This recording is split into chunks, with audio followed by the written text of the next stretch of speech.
Presta atenção, meus amigos e minhas amigas. Quem é que se lembra daquela história que surgiu alguns meses atrás, de que Marcelo poderia ser o novo camisa 10 do Cruzeiro?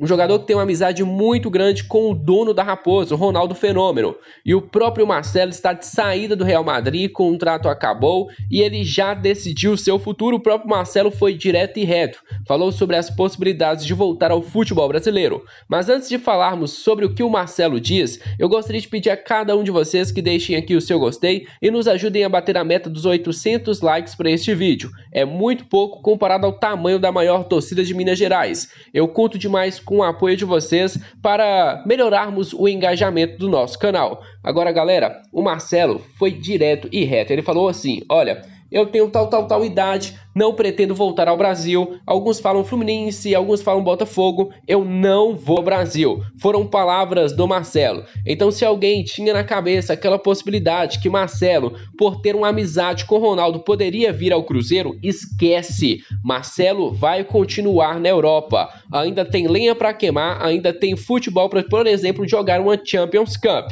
Agora, vir para a Série B do Campeonato Brasileiro, eu tinha até falado para vocês quando isso surgiu inicialmente. Falei, galera, vocês estão malucos. O próprio Marcelo poderia ser irmão gêmeo do Ronaldo, que ele não deixaria a Europa para jogar a segunda divisão. Ele não sairia de campeão da Champions para a Série B do Campeonato Brasileiro. Infelizmente, é a realidade. Quem sabe um dia o Marcelo sim possa vir ao Cruzeiro, mas neste momento essa chance é zero. E quem cravou isso foi o próprio jogador em entrevista à TNT Sports após a final da Champions Cup. Sinceramente, nação, hoje eu vi uma entrevista que me deixou arrepiado, de um jogador que pertence ao próprio Cruzeiro. Eu estou falando do Daniel Júnior, que teve participação com a sua família no Globoesporte.com. Participou seu pai, sua mãe, sua irmã e também o próprio Daniel, onde eles mostram a dificuldade que passaram no passado. O Daniel que não tinha condição, por exemplo, de comprar uma água. O Daniel que chegou a desistir do futebol com 14, 15 anos de idade. O que aconteceu? A mãe do Daniel, cara, ela chegou, pegou a Bíblia, abriu ela, pediu para o Daniel colocar as mãos no meio da Bíblia e falou, fez ele jurar diante da Bíblia que ele não desistiria dos teus sonhos. Eu vou falar para vocês, uma entrevista muito emocionante, uma família do bem, um garoto do bem. Vale muito a pena você conferir esta entrevista porque tá muito bacana. Mostra o Daniel Júnior chorando junto com os teus familiares, falando da dificuldade e vendo, olhando para trás e falando, olha, realmente valeu a pena tudo que a gente passou. E o Daniel também falou sobre a permanência dele no Cruzeiro. Ele disse ali uma parte que ele não poderia dizer não para o Cruzeiro. Olha as palavras dele. Acho que seria muita ingratidão da minha parte não renovar. Eles, Cruzeiro, roeram osso comigo lá atrás. E agora eu chegar e dizer não? Foram palavras do próprio Daniel. Seria um gesto também de ingratidão, Ele tem que entender o momento atual do Cruzeiro que ajudou ele. Porque quando ele foi dispensado, podemos dizer assim, do Palmeiras, ele estava sem clube. Aí chega o Cruzeiro, um gigante do futebol brasileiro, e continua sustentando tanto ele quanto a tua família. Porque vamos combinar, R$6.000 para um jogador de futebol não é nada. Mas para a realidade do Brasil, R$6.000 dá para viver muito bem. É praticamente ali classe média alta da sociedade na atualidade. E olha só as palavras do Daniel. O Cruzeiro sempre acreditou no meu potencial e era um desejo pessoal essa renovação. Fico muito feliz com este novo acordo e ainda mais motivado em ajudar no processo de reconstrução do Cruzeiro. Tenho evoluído bastante e espero conquistar muitas coisas com a camisa celeste. Será uma data marcante na minha carreira, esta renovação com o Cruzeiro. Daniel muito emocionado, galera. Cheguei a arrepiar, torço demais para o futuro do jogador, que ele não faça como outros no passado que demonstrou ingratidão com o Cruzeiro, que ele vá pelo caminho certo, que ele vai ser sempre respeitado. Tem coisa que o dinheiro não compra, o respeito, a gratidão. E o Daniel até o momento está no caminho certo. Fico muito feliz por ele e também pelos teus familiares, que hoje têm uma condição melhor graças ao esforço que eles tiveram no passado, graças à fé que eles tiveram e graças também ao Daniel Júnior, que não desistiu dos teus sonhos. Vale muito a pena depois vocês verem a entrevista depois que acabar o vídeo aqui no nosso canal. Eu estou simplesmente impressionado. Para falar a verdade, é difícil até de acreditar, Por quê, Renato? Porque o Cruzeiro vai ter uma partida dentro de casa no Mineirão na semana que vem.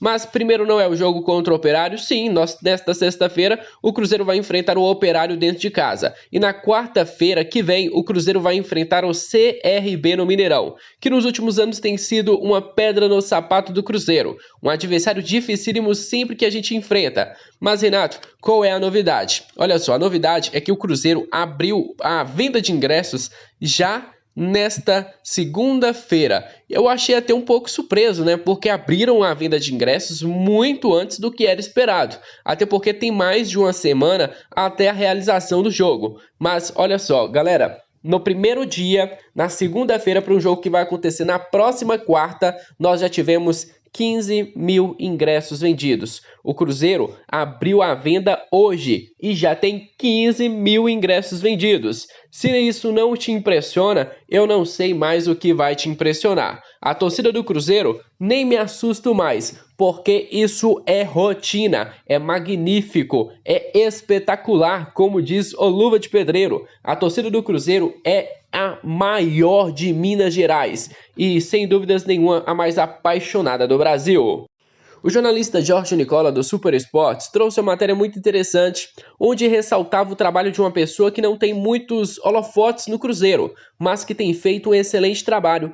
Eu, particularmente, não tenho problema nenhum de chegar aqui para vocês e, em público, né, pedir desculpas para um cara que eu muito critiquei no início do teu trabalho, que eu muito até mesmo pedi a saída dele, principalmente naquele caso que aconteceu com o goleiro Fábio. Eu, particularmente, cheguei ali e falei, olha, fora Pedro Martins, fora Paulo André. Mas nós temos que admitir que os dois estão fazendo um excelente trabalho. E na matéria do Jorge Nicola ressaltava o trabalho principalmente do Paulo André, que é o homem forte do Cruzeiro e também o homem forte do Real Valladolid, que conseguiu o acesso recentemente. Olha só, o ex-zagueiro raramente é flagrado em fotos ao lado do Ronaldo, mas tem tido um papel fundamental na gestão dos dois clubes. A reconstrução do Valladolid, rebaixado à segunda divisão espanhola e que conquistou acesso neste final de semana, foi toda planejada pelo Paulo André. Um dos principais reforços do time, por exemplo, foi o equatoriano Gonzalo Plata, que chegou por indicação do Paulo André. Paulo André que estava olhando o mercado e falou, olha, aquele Gonzalo Plata pode ser um bom reforço. E nesta atual temporada, Gonzalo Plata foi um dos principais jogadores do Valladolid. O mesmo também vale para o Cruzeiro. Por exemplo, ninguém conhecia o Paulo Pezzolano. Não adianta falar, isso e aquilo. O que a gente conheceu do Paulo Pezzolano foi o que os jornalistas de fora falaram sobre ele. Era um bom treinador, foi muito bem indicado, mas ninguém acompanhava, ninguém conhecia o Paulo Pezzolano. E foi uma investida do Paulo André. O Pedro Martins, na época, estava começando o seu serviço. Então toda a transição da chegada do novo treinador foi praticamente feita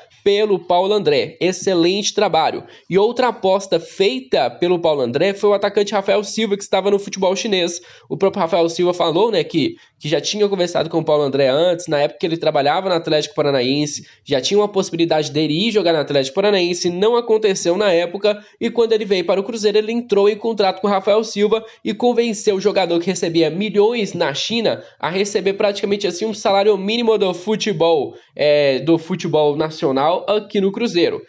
Tá fazendo um bom trabalho. Eu particularmente peço desculpas pelo Paulo André por ter pedido saída dele, por ter criticado algumas decisões. Todas que foram feitas pelo Paulo André tá surtindo um efeito positivo. A torcida critica mesmo. Por quê? Porque queremos o melhor do Cruzeiro sempre. Mas nós temos que admitir que inicialmente tiramos uma conclusão precipitada do Paulo André. Tá fazendo um bom trabalho, tanto ele, quanto o Pedro Martins, quanto Paulo Pezzolano, quanto toda a equipe do Ronaldo. Tá todo mundo de parabéns. E se chegamos a ofender algum de vocês, pedimos desculpas. Eu não tenho problema nenhum em assumir um erro meu, em falar que o Paulo André, né, tinha que ter saído do Cruzeiro no início da tua passagem. Agora ele tá aí brilhando e sendo ressaltado pela imprensa mineira pelo excelente trabalho.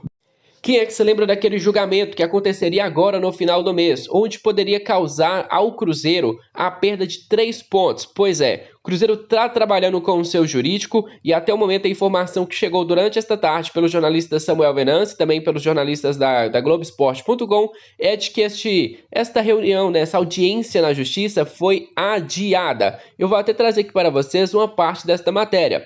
O julgamento do Cruzeiro por cânticos discriminatórios de cunho homofóbico da torcida na partida contra o Grêmio foi suspenso. Isso porque é uma possibilidade de acordo do clube com a Procuradoria do Superior Tribunal de Justiça Desportiva, o STJD. O Cruzeiro está tentando um acordo, o Cruzeiro praticamente fala pro STJD assim: olha, eu assumo meu erro, eu assumo o erro da torcida do Cruzeiro, mas a gente não acha, né, que perder 3 pontos seja justo conosco por um ato isolado que aconteceu por uma pequena parte da nossa torcida. Nós assumimos a responsabilidade por ela, mas fazer a punição de 3 pontos não vai, né, ajudar que no futuro isso não aconteça mais. Nós temos que conscientizar a nossa torcida para que isso não volte a acontecer. A transação disciplinar foi sugerida pelo Cruzeiro. A Procuradoria quem denuncia clubes e atletas infratores. A análise ainda será feita e, caso não haja um acordo, o clube será julgado em outra sessão do STJD. A próxima vai ocorrer na segunda-feira, dia 6, ou seja, foi adiado, né? O Cruzeiro ganhou mais um tempo para conseguir mais argumentos e se defender na justiça. Vai precisar. Hoje nós temos 9 pontos do quinto colocado, mas mesmo assim 3 pontos são muito difíceis de ser conquistados. Eles não podem ser tirados simplesmente por causa de um ato isolado ridículo feito por alguns, né, torcedores, entre aspas, podemos dizer assim. Tomara que essa galera tenha aprendido que isso não volte a repetir nos estádios. Nós estamos em 2022. Não há mais espaço para isso no futebol e também não